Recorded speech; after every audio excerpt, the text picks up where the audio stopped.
Hi, and welcome to Greggy CTV, and welcome to this. Be strong.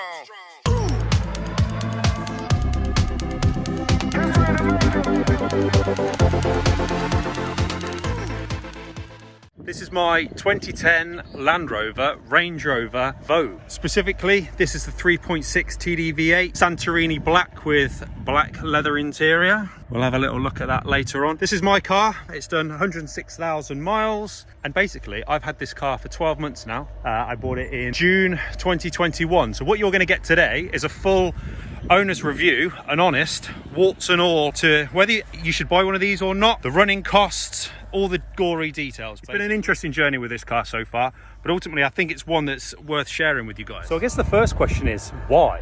Why did I buy this car? There's plenty of other options out there on the market. I've had plenty of different types of car over the years, but specifically why this one? The honest answer is I have a young family and I needed the biggest, safest thing I could find, but also without completely crippling myself financially. That's the long and short of it, really. These are not known for being the most reliable of things, and that's certainly, I wouldn't say that's proven the case with this. I like to think we've actually busted a few myths with this car because it's not as bad as perhaps some of you guys are expecting, and that's why I want to give this honest review. So yeah, I was in a fairly unique position in that a lot of the mileage I do is pleasure mileage. It's seeing friends and family. I drop my kid off at nursery once a day. It's about 4 miles away.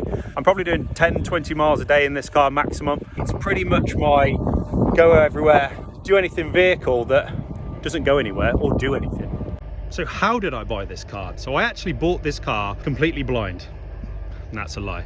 I bought it fairly blind, so there was a bit of a process to this. So basically I decided that a Range Rover L322, the facelift model as this one is, was something I was interested in buying. I'd almost made that decision, and then it more came down to price. When I was researching the price of these things, it seemed to me that you could pick these up anywhere between 5 grand and 35, and a lot of models in between, and various states of condition, mileage, and yeah, just general states of repair. For me, what I actually did, I started from the bottom and worked my way up. I think I started at around 5 grand. What I did on Auto Trader effectively was go up in £1,000 increment to try and get to where I felt there was a nice trade-off between price, mileage, and just general condition. And I found that the price I paid was pretty much probably the sweet spot of what you should expect to pay for one of these things. I mean, I'm looking at this through a lens, and actually the camera's doing this car a lot of justice. I think it was Sam from Sam's Motor and Machine. I think he referred to his L322 as a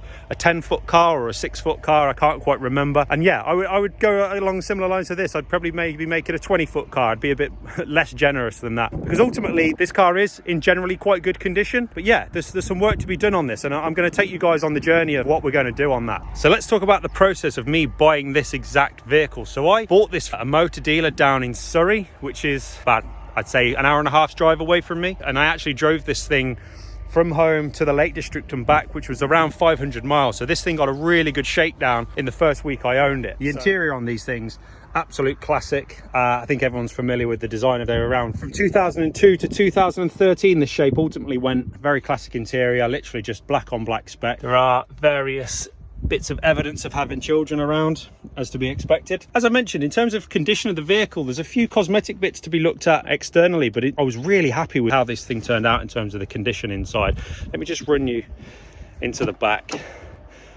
Again, more child detritus, should we say. And but yeah, this vehicle was in fantastic condition. In terms of practicality, you could not ask for more as a parent. You know, my kid sits there and he can't even kick the back of that seat, which is one of his favorite things to do. If we come around the back here, get this thing opened up, you know, got my cricket bag in there still, probably full of dirty kit. But yeah, you can see, I mean, that's a big kit bag there, and it's more than enough. We went up to the Lake District in this thing, and it completely swallowed everything it needed to in terms of luggage. We actually did some camping as well, so there was the various other extra parts to that. But like I say, this thing is more than capable. If you're after just a big, safe family wagon, as I was, I couldn't recommend this thing anymore. It's definitely been one of my favorite cars, I would say. I've had a number of things, and perhaps talk about that later on, but probably one of the more riskier choices to go for. There's obviously things like the BMW X5, there's the Audi Q7, and a lot of those other models. I always found myself coming back to just the best bang for buck being this vehicle. So we've talked about some of the positives of this car. Like I say, I'm very happy with it, but let's talk about some of the negatives. As I mentioned previously, we could probably describe this as a 10-foot car, 6-foot car, you know, whatever. But there are some things, myself, I'm very much a perfectionist, so there are some things I want to get looked at. I'm going to start with the bumper. So I don't know if it's picking it up on camera, but you can sort of see in this area here, there is a slight bulge. And you can sort of see underneath there as well. So it's clearly been in I'd say a minor front end prang. You can almost see in the paintwork there, we've got some of this damage here where the lacquer's cracked slightly. And also if you look at the state of this piece of trim here, and it's certainly not perfect. Again, there's things like this headlights are going a bit dull. The grill's in good condition, and things like the Range Rover lettering and stuff, these things can start to peel and start to look a bit tatty, but this one's looking pretty good. Coming around to the side, it had the right wheels, it had the wheels I wanted, but again, these could do with a bit of a refurb. I've got a friend of mine who does the dry ice blasting, so I'm going to try and get him over to help us with blasting some of this stuff, particularly the wheels, and we'll get looked at. And it's just little things like this. Again, I'm a perfectionist, but this is tatty wheel nuts here that we're going to have a look at. And coming around to the back, again, you've got a camera and reversing sensors on this car, but again, there's a really dodgy repair. It's not coming up on camera, but there's some awful orange peeling going on here. I noticed something the other day on the rear light here. So this was all steamed up. It was back towards winter, and this was all steamed up. Lovely. I thought, great, we'll unseal this and we'll replace the lens. And it looks like this isn't a new issue, because if I look, somebody's been drilling the tail light. So one of the common problems you get on these things is they are getting old now. So this is a 12-year-old vehicle, but worse than that, they're made in Britain. And quite often with cars, particularly that are made in Britain, you get rust. And one of the areas these things are known to rust is on this rear tailgate. And if you look here, I think it's had a little prang at some point, because that piece of trim hangs off. And yet again, between this G and E here, there's certainly a little dent. If I run my finger, we've got a little bit of rust under there.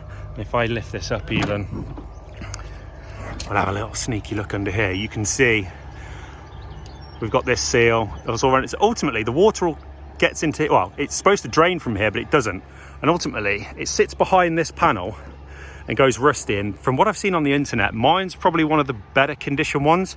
But yeah, one of the videos we are going to create for this channel and we are going to look into is we're going to repair that tailgate and just get that done. We'll get all new badging, because that'll all have to come off. And I'm going to basically just repaint this whole panel here. And we'll do that together, I think. One of the things while it's in my head now, and you know, talk about lettering and this piece of trim that's going to have to come off, I'm tempted to black this out. You know, I've mentioned already that we've got to refurb the wheels, do some other bits and bobs on this thing, particularly in terms of the front bumper. I'm going to respray that.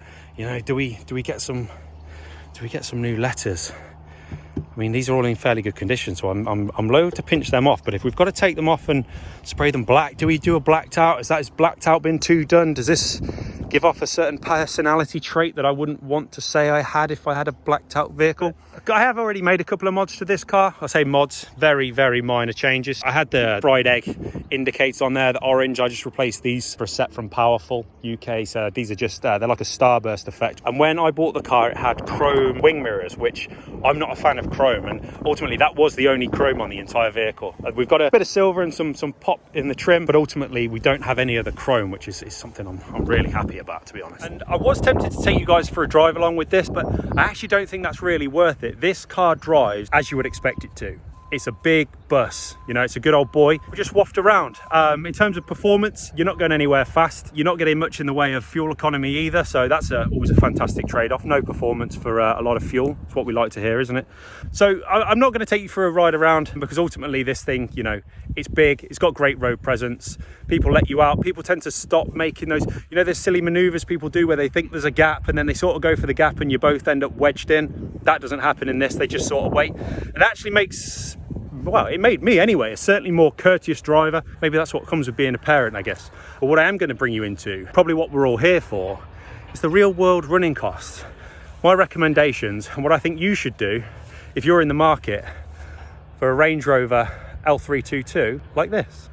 So, ladies and gents, probably the reason you're all here, let's talk about cost. Running costs, buying costs, general maintenance costs, let's call them wear and tear. Forgive me, I'm going to look at my notes on this because it's quite a list. So we talked about the purchase price and how I bought this car. Again, that was fairly unique, but again, back in the last year, we were in restricted conditions, shall we say. So in terms of our work full-time job, you know, getting down to Surrey and back for a particular vehicle wasn't really an option. So agreed a price with the dealer at the time. So I paid £11,500 for this vehicle. Like I said before, you can spend anywhere between 5 and 30, and what I felt was, as I said before, going up the £1,000 increments, the 11.5, 12, and again, I appreciate this was 12 months ago and car prices are all over the place at the moment, but what I found was that 12.5, sort of 13 was probably fair trade-off between mileage and condition, because ultimately for me, I want something with as low as mileage as possible. But one thing I would say is, looking at cars for many years, I don't think there's been many models I've found that have as many examples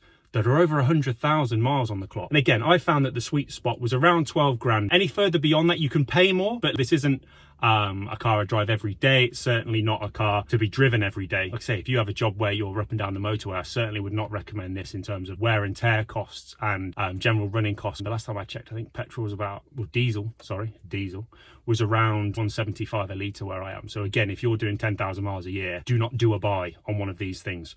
So again, forgive me while I look at my notes, because there's quite a bit to go through here, guys. So as I've mentioned previously, I paid £11,500 for this vehicle. And then if we start with the unforeseen cost, shall we say, the wear and tear. So within the first month, I had to put a pair of new front height sensors on. So if you're unaware, this car sits on air ride suspension, so obviously it's all pneumatically controlled.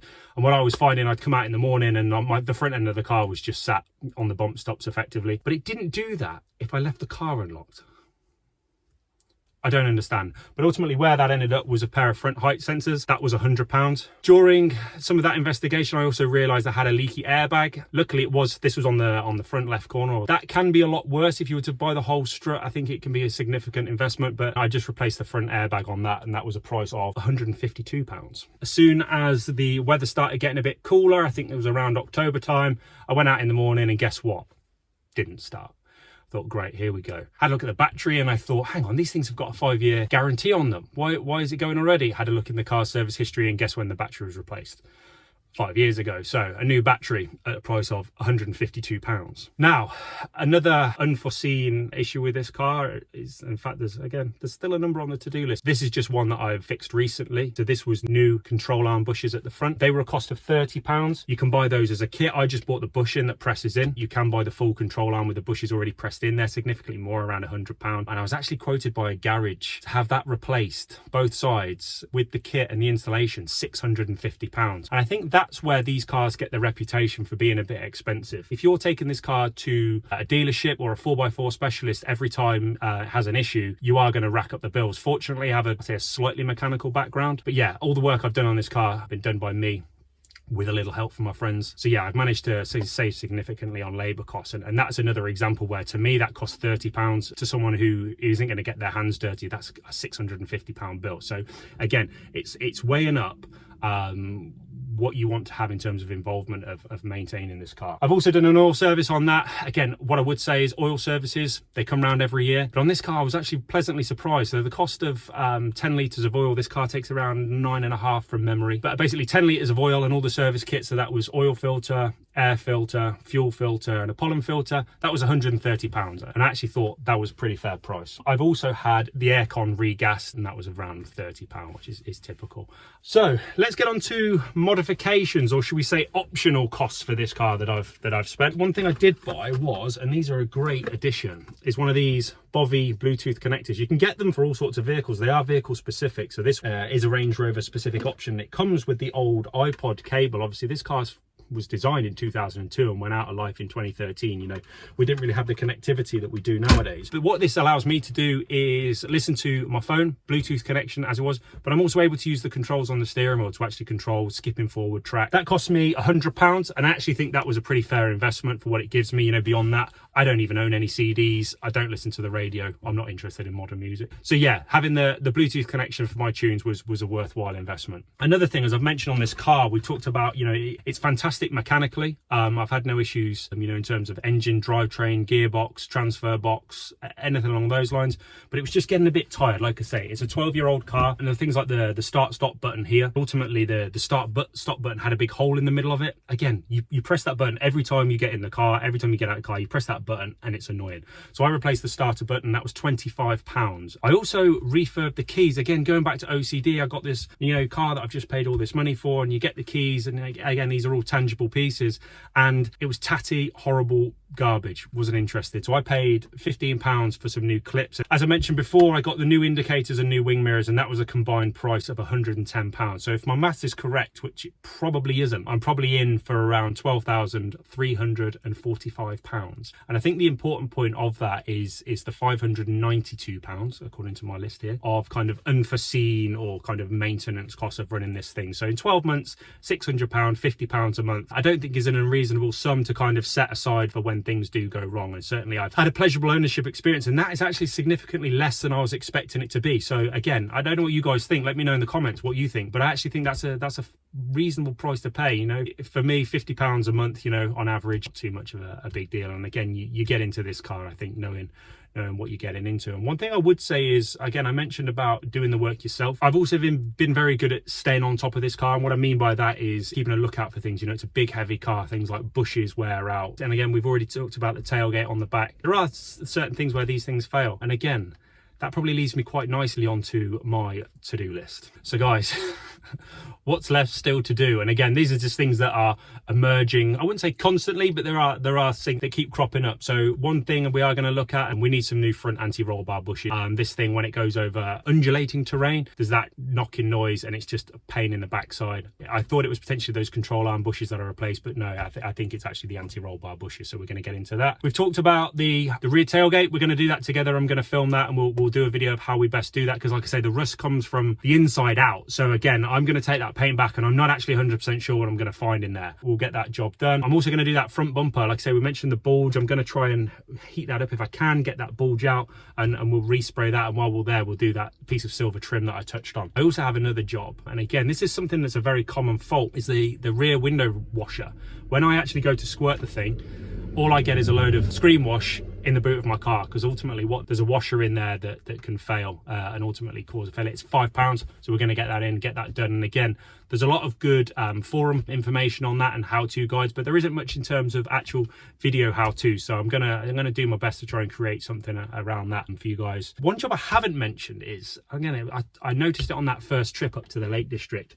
External to the A pillars here, I'll just pull you around. So I'm talking about the piece of plastic trim. That is very, very loose. Unacceptably loose, I would say. And ultimately what that causes is a load of wind noise. So when we're going over 50-60 mile an hour, all I hear is an annoying whistling noise. So again, it's a fairly cheap job and a fairly easy job to do. So we're going to get some new A pillars. We're also going to have a look at those rear lights. As I mentioned previously, someone's been drilling them. Let's see what we can do in the way of making that look a bit better. Like I said, they do fog up as well, so it might just be a case of replacing the rear lenses on that. Just mentioned the refurb in the wheels. Again, I'm going to get those off, going to get those dry ice blasted by my friend Tom. He's going to help me out with that. You guys can see that process, because it is very satisfying as far as cleaning processes go. It's almost a non-contact cleaning process. He's going to blast out the rims for me. We'll get those resprayed. Goes back to my question about, do I black this thing out? So obviously the wheels are a big part of that. Do I leave them silver as they are? You know, I do quite like the kind of traditional spec of this, but do we go for black wheels? Do we go for a grey and in between? Let me know what you think in the comments. This thing does need its tracking doing. We had those control arm bushes doing. We need to get the tracking done. And then, guys, we'll be into MOT time. This will be the first pucker MOT it's had since I've owned it. Like I said, I bought it from a dealer and it came with 12 months MOT. As part of that, it had new tyres all round and some new front brake pads. So it had been looked at, but let's say it may not have been as fastidious as it should have been. So I'll give you all the gory details on that one. So we're going back to final assessment. Do you buy a Land Rover Range Rover L322? I would explicitly say yes. If you're in the market for a 4x4, you don't do too many miles, you just want a big, safe family wagon that gets you around your local area in comfort. I would say style is my style. Some people would say not. I would certainly say, yeah, get it in. If you're thinking about it, just do it. As I've mentioned before, there's any price point to pick. I think I would stay away from cars that are too cheap, but ultimately I think there's something actually for most people's budgets. If you're mechanically minded and you're prepared to do maintenance yourself as well, you'll actually probably enjoy this car. I think part of the ownership experience I've enjoyed has actually been getting my hands dirty again on these things. I've gone down the road of new cars and PCPs and blah, blah, and it'd been a long time since I got my hands dirty, and I've actually really enjoyed that.